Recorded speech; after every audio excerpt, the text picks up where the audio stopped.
morning, good afternoon, or good evening, my beautiful hot messes. My name is Mistress Lavender, and today I'm reading the artist Seduction by Greene.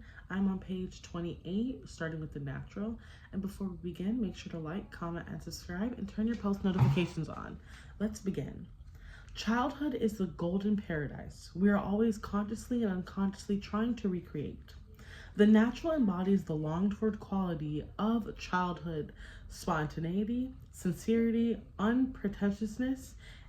In the presence of naturals, we feel at ease, caught up in their playful spirit, transported back to that golden age.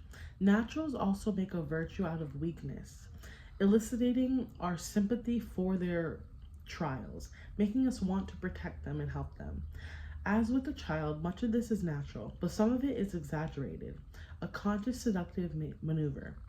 Adopt the pose of the natural to neutralize people's natural defensiveness and infect them with helpless delight.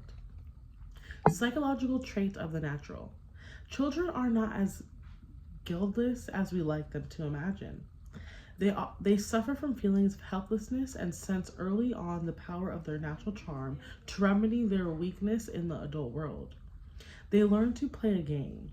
If their natural innocence can persuade a parent to yield to their desires in one instance, then it is something they can use strategically in another sense, laying it on thick at the right moment to get their way.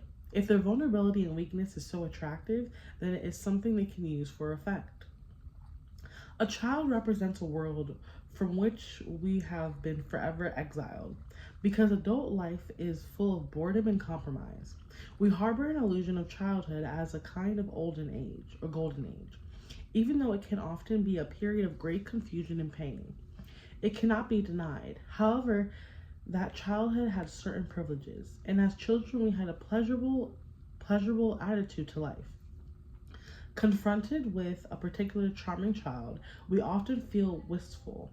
We remember our own past, our golden past, the qualities we have lost and wish we had again. And in the presence of the child, we get a little of the goldenness back. Natural seducers are people who somehow avoid getting certain childhood traits drummed out of them by adult experience. Such people can be as powerfully seductive as any child, because it seems uncanny and marvelous that they have preserved such qualities. They're not literally like children, of course. They would make them obnoxious or pitiful. Rather, it is the spirit that they have retained. Do not imagine that this childishness is something beyond their control. Natural seducers learn early on the value of retaining a particular quality and the seductive power it contains. They adapt and build upon those childlike traits that they imagine to preserve, exactly as the child learns to play with its natural charm. This is the key. It is within your power to do the same, since there is lurking within all of us a devilish child straining to be let loose. The following are the main types of the adult natural. Keep in mind that the greatest natural seducers are often a blend of more than one of these qualities. The innocent.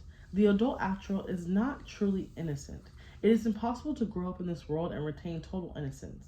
Yet naturals yearn so deeply to hold on to their innocent outlook that they manage to preserve the illusion of innocence. They exaggerate their weakness to elicit the proper sympathy. They act like they still see the world through innocent eyes, which in an adult provides doubly humorous. Much of this is conscious, but to be effective, adult naturals must make it subtle and effortless. If they are seen as trying to act innocent, it will come across as pathetic. Learn to play up any natural weakness or flaws. The imp. Impish children have a fearlessness that we adults have lost.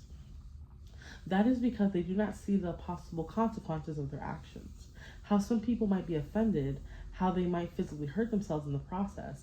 Imps are brazen, blissfully uncaring. They infect you with their lighthearted spirit. Such children have not yet had their natural energy and spirit scolded out of them by the need to be polite and civil.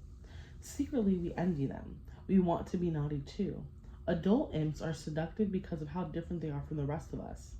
Breaths of fresh air in a conscious world, they go full throttle, as if their impishness were uncontrollable and thus natural.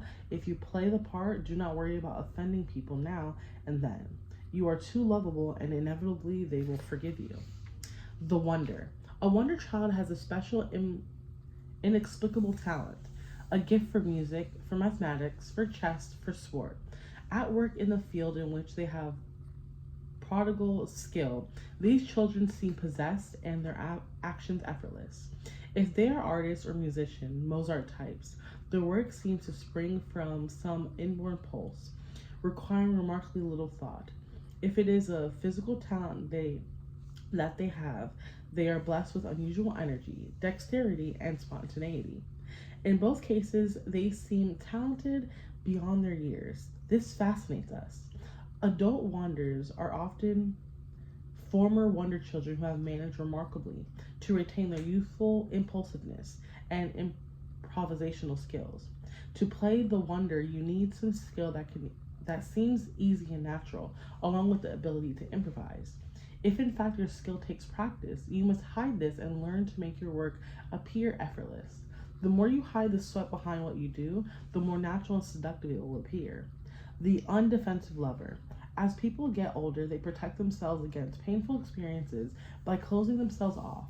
The price of this is that they grow rigid, physically and mentally. But children are by nature unprotected and open to experience, and this receptiveness is extremely attractive.